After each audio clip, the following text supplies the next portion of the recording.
Hello everyone, this is Hank. Today I'm back and we are going to do an unboxing of a camera flash that I recently got.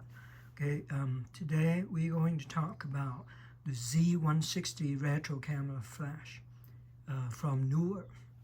And this is a really small, compact, easy to use camera flash. And it is compatible with a wide number of equipment from Canon, Nikon, Sony, Fuji, Olympus, and so on. And we'll talk a little bit more about that after we come up with the opening of the flash itself. As you can tell that I just got this, I haven't opened it yet, so we're gonna go through it together. So I'm going to open it up.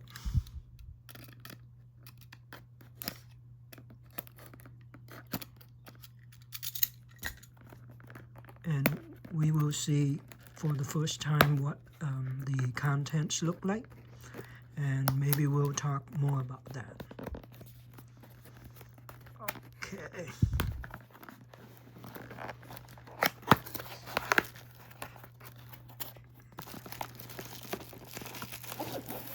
Alright, so it comes with a package like this. I'm going to adjust the camera so you can see more. Okay, we're gonna open it up.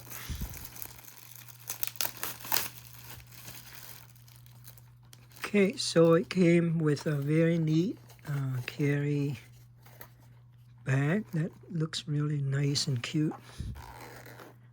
Open that up.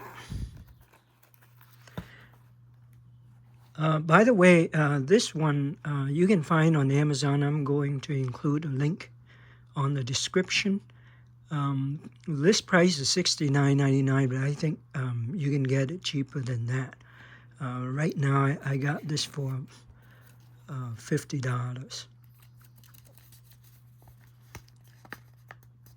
Okay, so it comes with a brief instructions. Up here you have a number of connectors, USB-C chargers, I can tell. This is probably a sync, and a flash base. Okay. So that you can do remote camera flash here, okay, and the flash itself.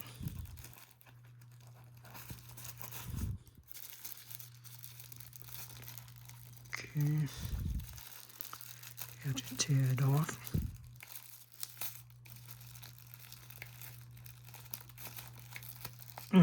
Wow. That little plastic tape is pretty strong. I think I'll have to use this. Cut it.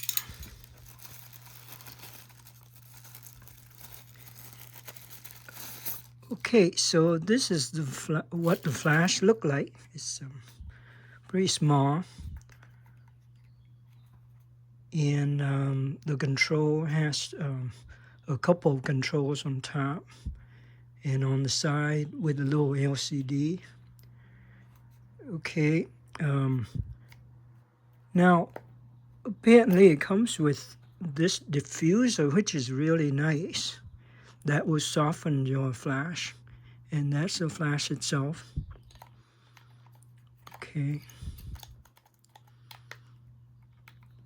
Okay, so this flash here, you don't need battery because it has a built-in a lithium-ion 1100 milliamp hour that supposedly lasts you 650 times at full power. Okay, so so that usually will last you the entire session.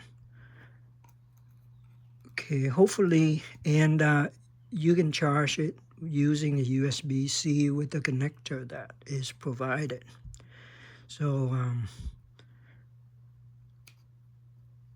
okay, it has apparently two modes.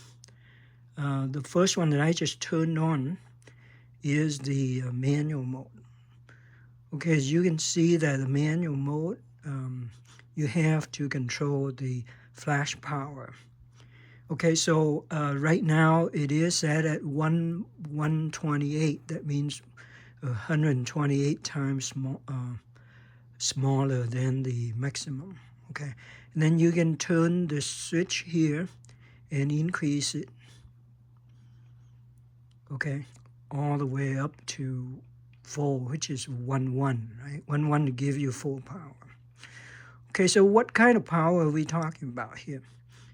So the power at full power, this thing is rated at guide number 14. And if you don't really know what that means, okay, a guide number 14 means that when you set your ISO of your camera to 100, okay, and you set your aperture, depending on what your aperture is. For example, if you set it to 7, right, 5.6, increase it, like say if you can set it at 7, an even number. Okay, so you take the guide number 14, divide by 7, and that would be the distance that the flash would be able to reach at 1.1. Okay, so so what it means is like I have 2 meters of distance, which is like 6 feet. Okay, so that's the guide number, which is pretty decent. This is not meant to be a really powerful flash, just enough to provide you with additional power. Okay, so that is the manual, right? You can adjust it, very simple to use. And you switch over to automatic. Okay, so in automatic, you will be able to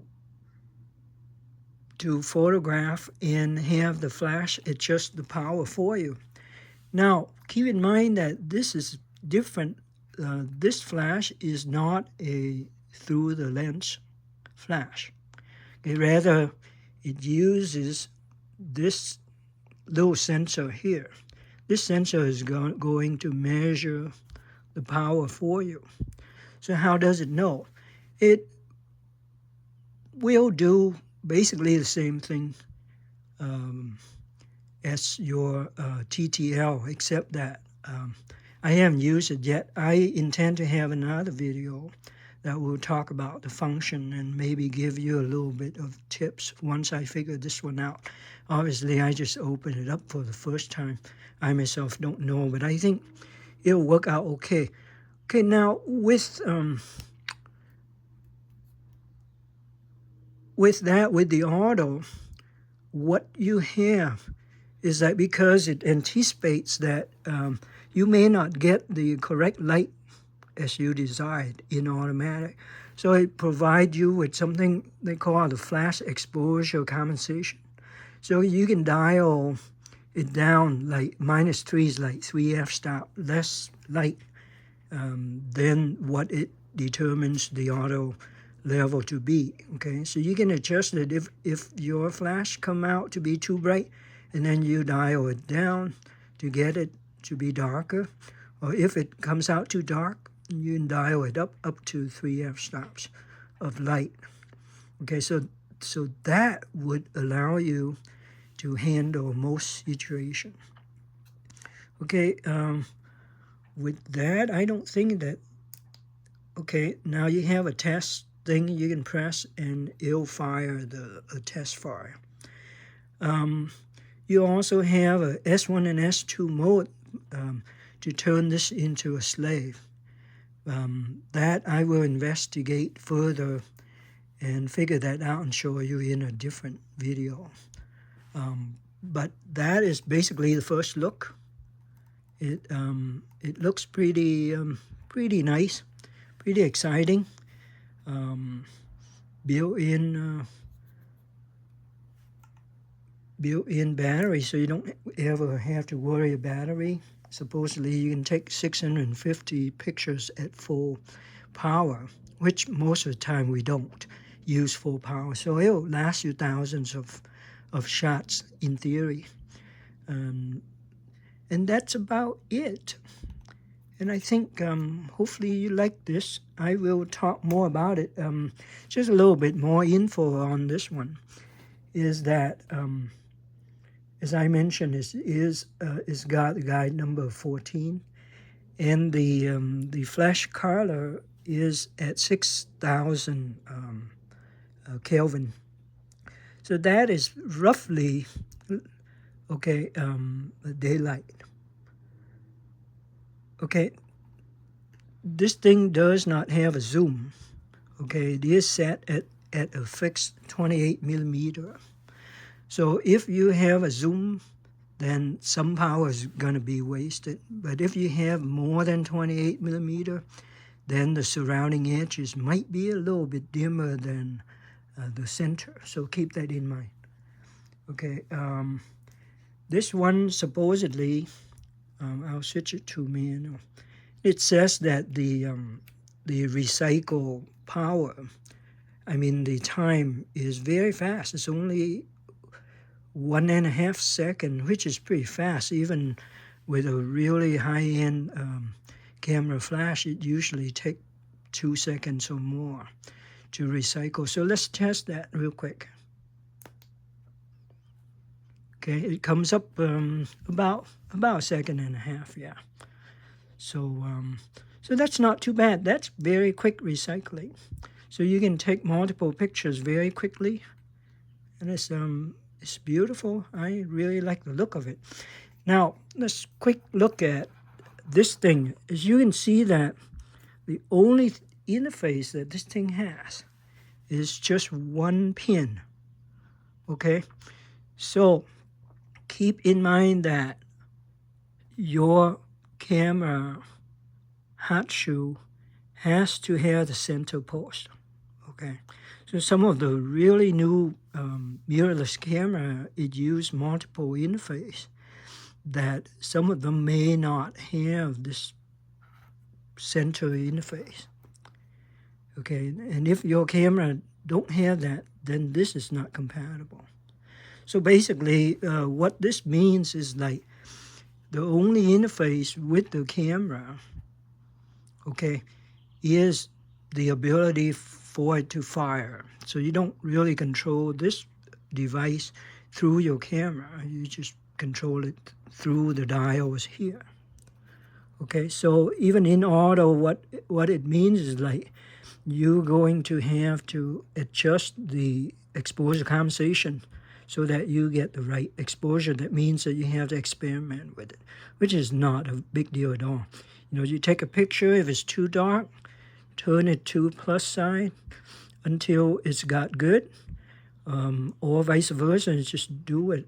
If it's too bright, go darker until you get the correct picture.